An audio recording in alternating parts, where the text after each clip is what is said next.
நம்ம எப்படியோ சுற்றுலா ஒசூரில் ரீச் ஆகிட்டோம். ஒசூரில் மலையை நம்மளை வரவேற்குது காய்ஸ், மகிழ்ச்சியாக.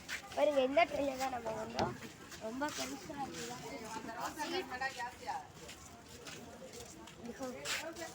போகும்போது வந்து அவ்வளோ ரஷ்ஷு, ரொம்ப வரும்போது ரஷ்ஷே இல்லை காய்ஸ். நல்லா படுத்துட்டு வந்தோம் சீட்டில்.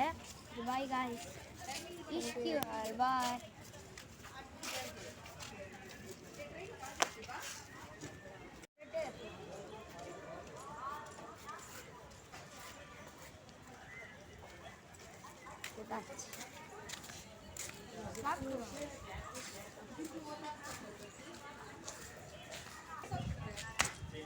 Hallo Anna Soschner.